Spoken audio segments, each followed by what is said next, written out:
Welcome to CMO Confidential, the podcast that takes you inside the drama, decisions, and choices that go with being the head of marketing.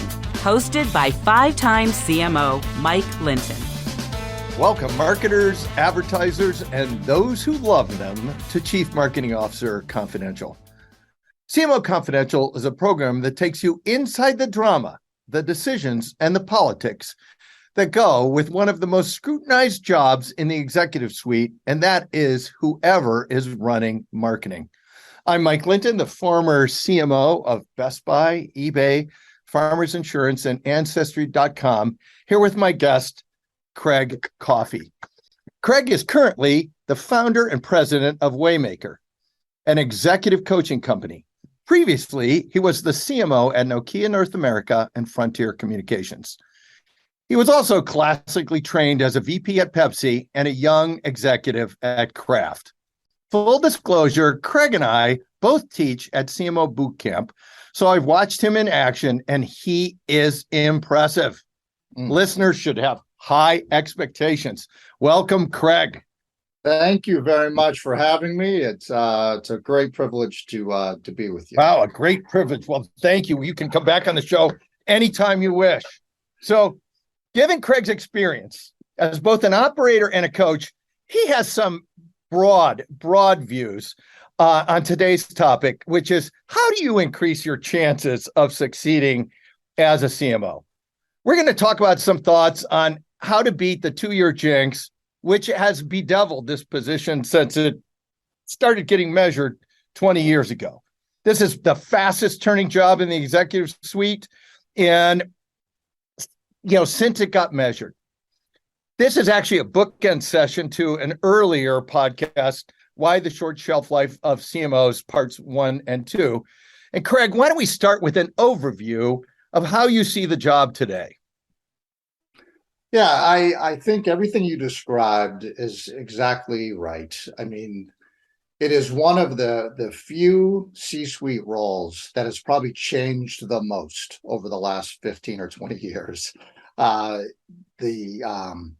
It's a dynamic role for sure. In many instances, you have a world that's changed from one screen, where that's all we need to deal with, to 2 and 3 screens, right? So as a marketer, you're trying to figure out how you keep several plates spinning.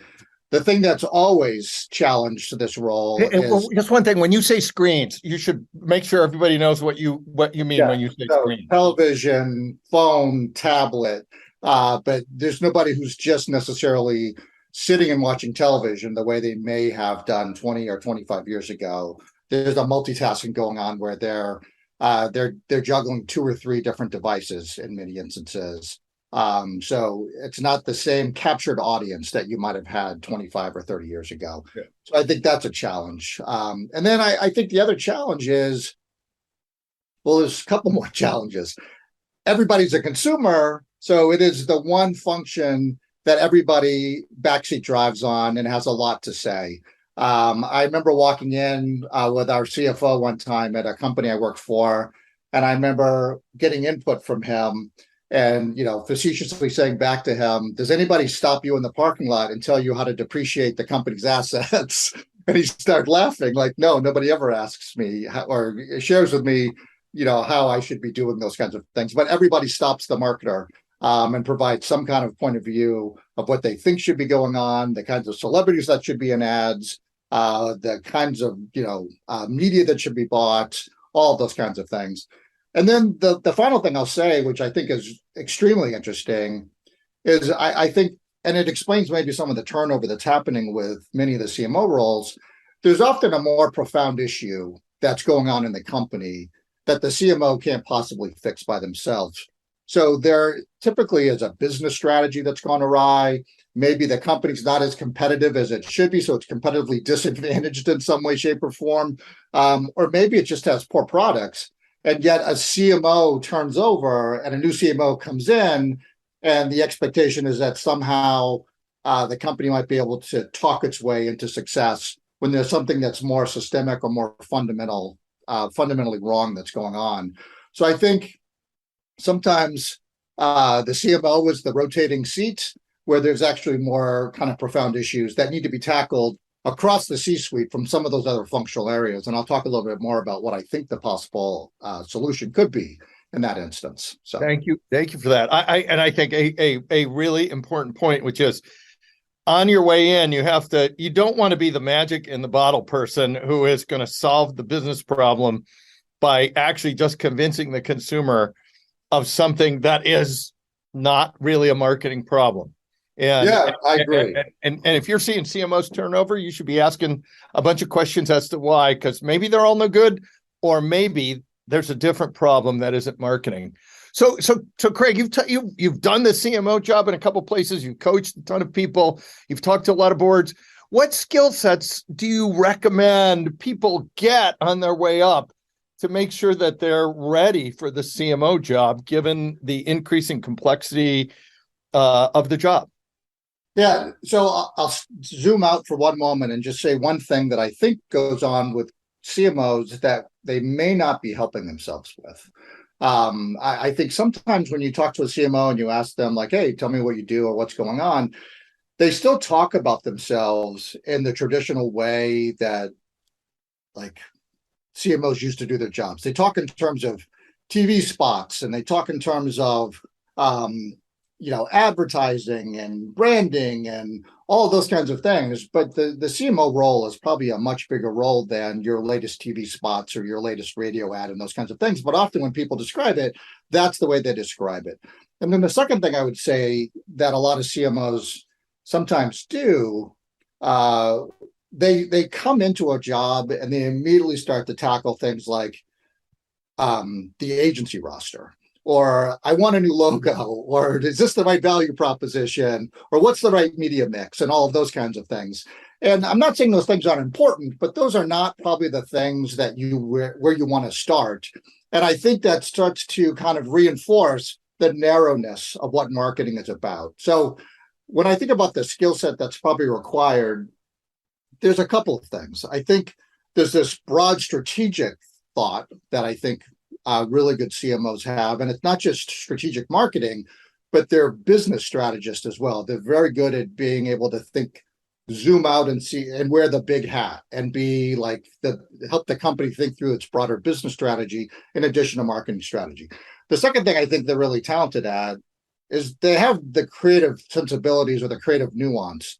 And then the third skill that has become, I think, paramount is this ability to be analytical and to have this kind of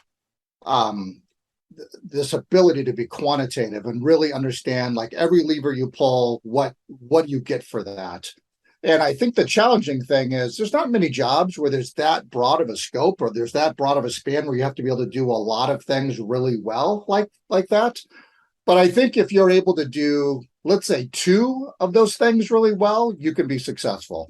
You may have to surround yourself on your team with the one that you're not great at, but I think you need to be able to think strategically very, very well. And I think you need to be able to have the creative sensibilities. But I think that's just the basics. I think there's a whole range of other tactics, or not tactics, but skills that I think a CMO needs to truly be successful in this day and age. And we'll probably launch into this when we talk more. So business person first, marketer second. And also what I would add to that is if you can't speak financial, you are extremely disadvantaged in the company. Yeah. But let's talk about this because you were talking about narrow skills versus broader skills. One of the things you're seeing, or at least I'm seeing in a bunch of companies now, is with the measurement of performance marketing and the drive for performance marketing, particularly in the area where sales was everything, even if it wasn't unprofitable. A lot of CMOs getting promoted out of that space. And where they haven't had a broad range of some of the other areas of skill, are you seeing the same trend? And if so, what's driving this trend? And then how do you recommend those CMOs broaden their skill set when they walk into the job? That's like 20 questions in one, so take it any way you want. Yeah, so I think I'm a big fan of performance marketing, and I think that's great, but I don't think that's the only role that a CMO should have. So for companies that are kind of promoting from within and having that be the gold standard of what they're basing the CMO job on, it might work in the short term. It may not work longer term. I think it misses two elements that are important. Brands still matter. And I think often consumers pick brands that they feel like they have a shared value system with.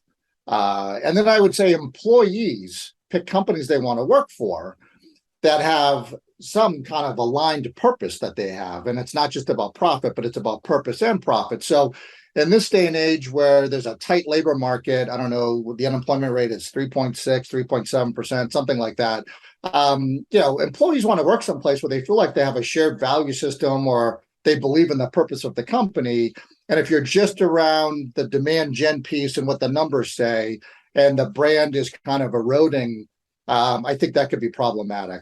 So for the person who happens to be in that role, this is one of these many skills that I think you need to have in today's role as a CMO.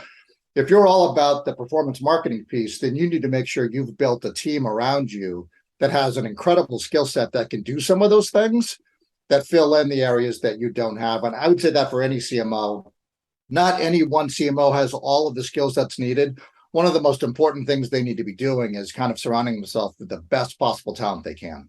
So if you're coming out of performance marketing and you haven't had that much experience with creative, you mentioned creative nuance earlier, how do you get good at it? And how do you hire someone below you to be good at it?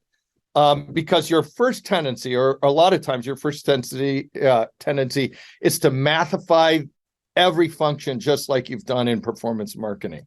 Yeah. So I'm going to call an audible and see if I can change the topic and go up to a higher level. I think you just did. So knock yourself out. Okay. Because I think this is the trap that all of us as CMOs may fall into, where we start getting into the nitty gritty of the role. And I think the piece we've missed is where we started, which is the challenges of many of these companies that are bringing in CMOs or rotating through CMOs. There happens to be maybe a more fundamental issue going on with the company. Yeah, like the value equation is no good. The pricing is off. The product stinks. Yeah, so let's ladder back up to that if that's okay, and then maybe in the back end we'll come back to that question. Is that fair? Sure. Knock yourself out. Yeah, so I think one of the things that CMOs need to do is they just need to think about building alignment with the CEO and with the board. Now, maybe this is in the interviewing process. What happened to your last 4 CMOs, by the way? Why are you hiring me? I think you need to kind of have a conversation with the CEO and the board to be able to say, like, what are the real issues going on with this company? Are they really marketing oriented, or can we just have an open discussion of what do we think the strengths and weaknesses of the company happens to be? What does success look like? I think that's a really popular question that people need to ask. What does success look like? And when is success expected? Is it expected in 6 months or is it a 2-year? But I think what does success look like? When is it expected? And what role do you want marketing to play in that is a conversation that any current or future CMO needs to be having at that C level with the CEO and potentially the board, so that you're walking into a role where you feel like you can succeed. Does that make sense? This is, I think, really important in the interview process. But one of the things I've heard and sometimes experienced is the expectations are unclear across the C-suite and sometimes in the board, and actually nailing them down during the interview process and then right when you arrive is sometimes job one, because a lot of people just say, hey, we want you to come in and work your magic, drive a lot of sales, Craig. Yeah, and I think if I wouldn't take the job, like if I couldn't get some level of clarity, I don't know that I would take the job, because I think if you don't know what the task is, if you don't know what success looks like, if you don't know how much time you have, you almost don't know, like, okay, well, what kind of a team do I need to build? And what are the heavy rocks I need to move? What are the things I need to do? But I think if you can get that, and you should really aggressively push as hard as you can to understand it, I think that's important. And then I think the second thing I would say is, I think CMOs are sometimes playing at too low of an altitude. And this is why I kind of changed the direction of the conversation. I agree with this. When they start having the conversations around what's the ad, what's the agency, or what's the CAC, what's the consumer CAC, value cost, cost it's per. the wrong altitude. I think the second thing that a CMO should be coming in to do is to help have input into the business strategy.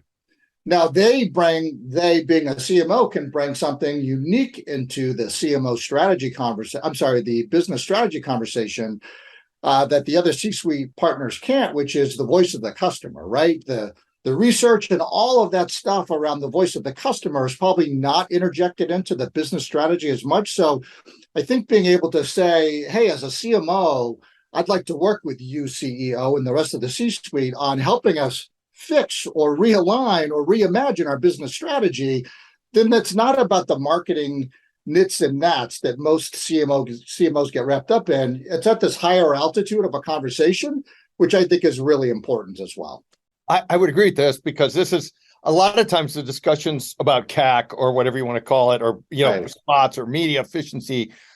Those are all efficiency discussions. They're not strategic, and they're not consumer-based discussions. They assume everything is aimed correctly, and that's just not true. So let's jump now. You've got this. So you get in the job, and now you have all these external factors coming at you. All kinds of people that want you to do these things, and then everyone in the marketplace that is pushing you, sometimes socially to take a stand, sometimes to do this. You have a lot of pressures on you. You want to be an employee of choice brand. How, as a CMO, do you manage that inside the company? Yeah, well, I'm going to continue down this track that I'm kind of laying, which is these external factors. I'm thinking about probably at a higher order than maybe what you just mentioned. I think the CMO needs to build an allyship with the rest of the C-suite. I think sometimes the undermining or the unraveling of a CMO may be the rest of the C-suite looks at this person and they go, I don't know what this person does, but we spend a hell of a lot of money and we don't know what we get for it. And I think this idea that you said a moment ago, which is the CMO needs to be viewed as a business person who happens to have a skill set in marketing, but they're a business person first.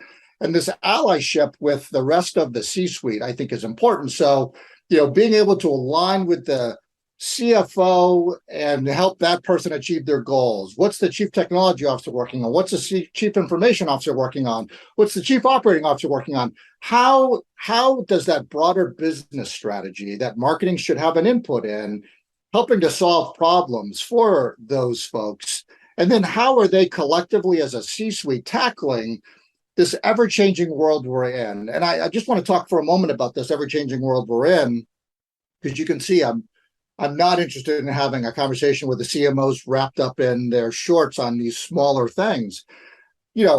Like our country and the world has changed demographically, right? Like there's now 4 generations in the marketplace shopping. I'm a boomer, but Gen X, Gen Y, Gen Z, millennials. I mean, there's just a variety of different consumers out there. And how are we thinking about that? What's our competitive set look like? That's something the C-suite should be having a conversation around, because my guess is, back to this flawed business strategy that may exist, there may not be a meaningful competitiveness that exists, whether that's with direct competitors or whether that's with indirect competitors. What role is technology playing in the company? Technology certainly impacts marketing, but technology is probably impacting the broader company.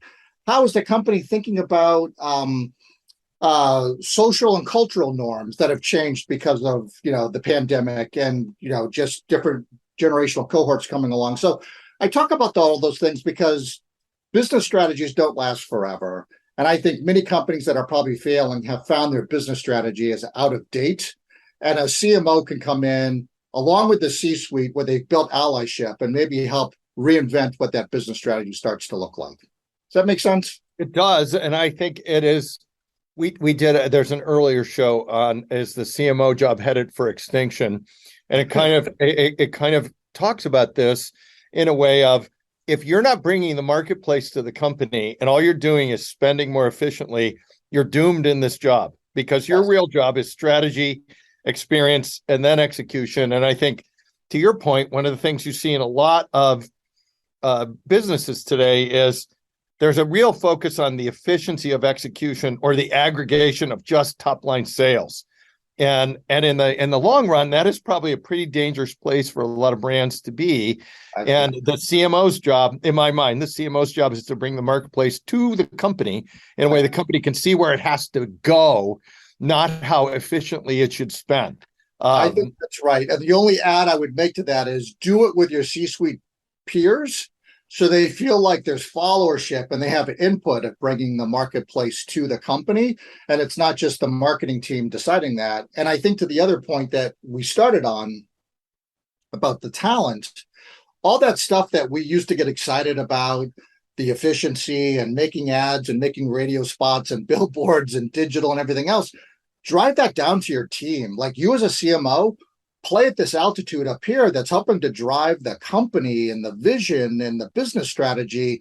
And then just surround yourself with top-notch marketing functional experts who are good at those individual areas. So you have a team of these Navy SEALs that are phenomenal at each of their functional areas. And that's not the work you're doing, but you're helping to be a director and delegator of those things. I support this completely because I also think if you're showing up with like the CAC or cost per click, anything you want to talk about that, you are absolutely letting everybody start voting on your efficiency. That's when right. Really what you should be talking about is your strategy and where the consumer is. That's hey, right. Craig, can I change topics a little bit? You've been really involved and studied a lot of DE&I, and tell us what you're seeing there and how you would encourage CMOs to think about it.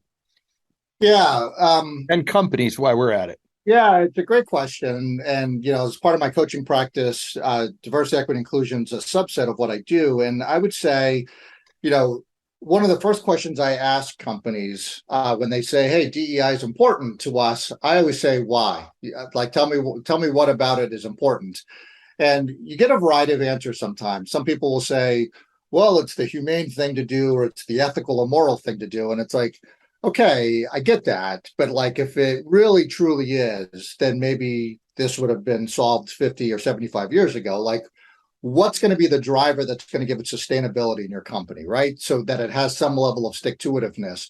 And I really want them to tie why diversity, equity, and inclusion is important to them from a business perspective.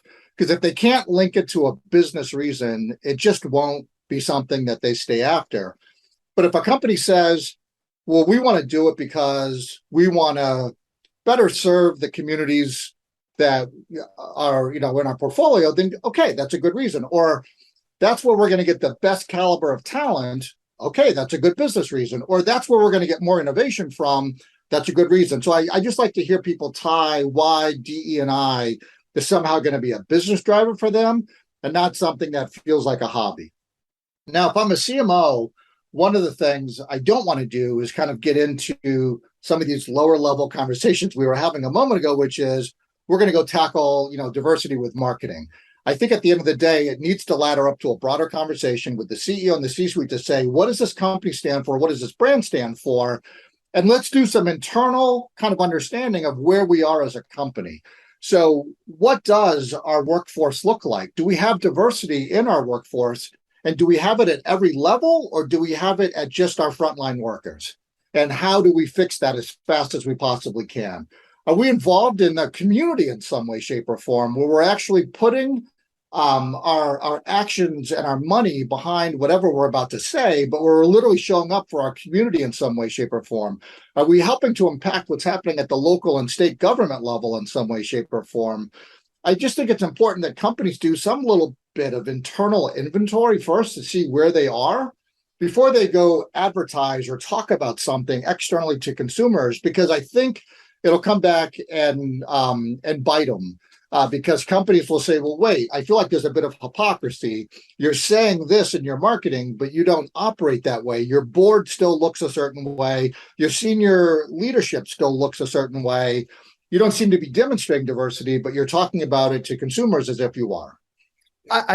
So are you saying marketing should not be leading the DE&I? The company should be doing DE&I. And if marketing is leading it, a lot of times it's going to be, I guess, for lack of a better word, virtue signaling for a company that actually isn't doing the work.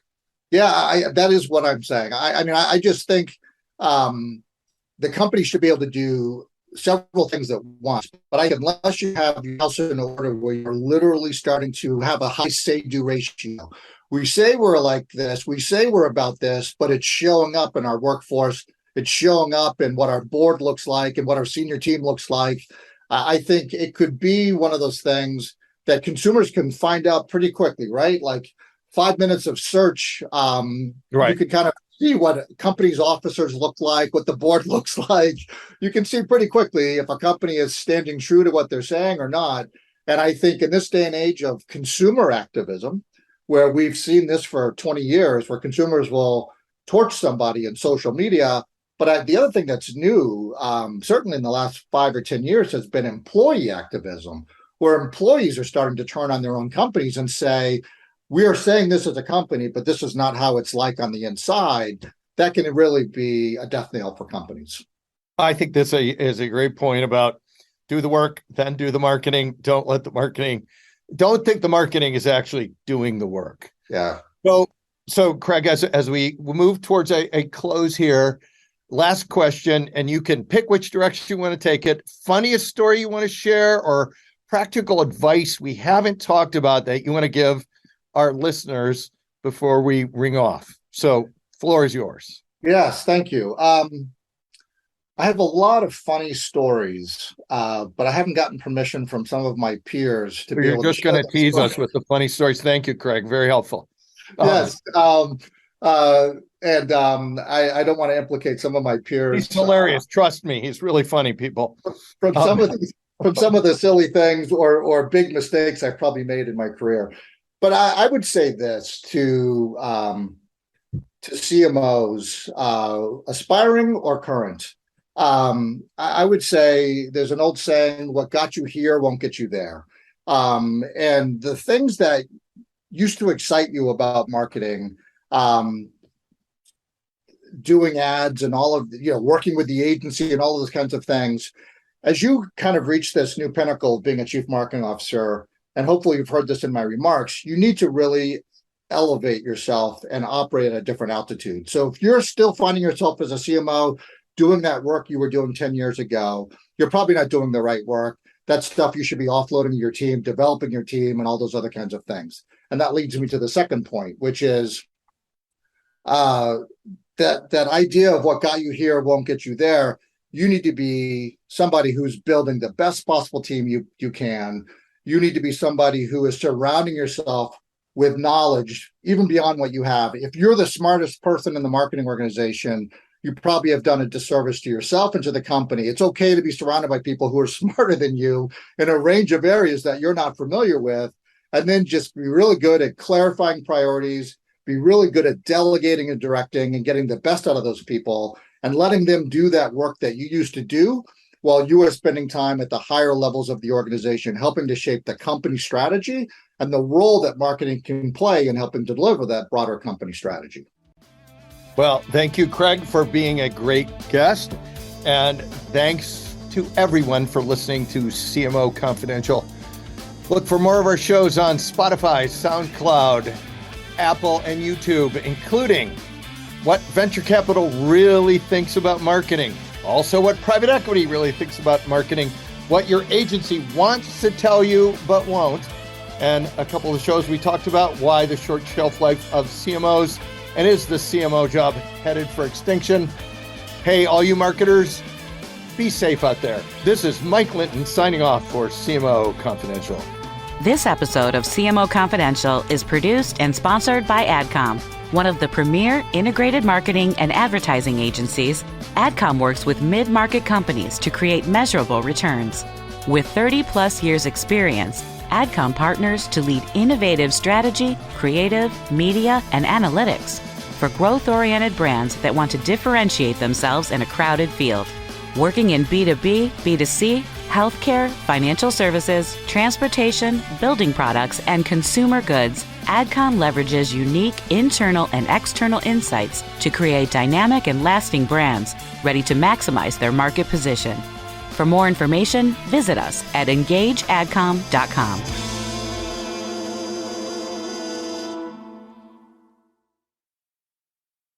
Hi, my name is Sarah, and I want to tell you about my podcast called Can I Offer You Some Feedback? I'm a business consultant and executive coach with over 20 years experience in change management, leadership development, and naturally providing feedback to high performers. My podcast is for those of you who have a complicated relationship with feedback, whether giving, receiving, avoiding, or seeking. Feedback is essential for our development. In each episode, you'll hear from real people across industries with their ideas, perspectives, and best practices on feedback. I'll also be sharing business bites with you, simple explanations of organizational tools, management techniques, and leadership philosophies that will help you and your businesses thrive. You can listen to Can I Offer You Some Feedback on your favorite podcast app or learn more at evergreenpodcasts.com. Great careers are forged out of great relationships. Your success, whatever your field, relies and thrives on the support and insights of others. I'm Andy Lapata, an author and speaker on the power of professional relationships. In the Connected Leadership podcast, I have the privilege of interviewing people from around the world to understand the relationships that have made a difference on their journey and how their insights can help you. From Nobel Prize winners to Olympians, from NASA astronauts to peace campaigners, my guests have shared some captivating moments from their lives and careers. Combined with experts from leading universities, cutting-edge authors and giants of business, the Connected Leadership podcast aims to inspire, educate and entertain.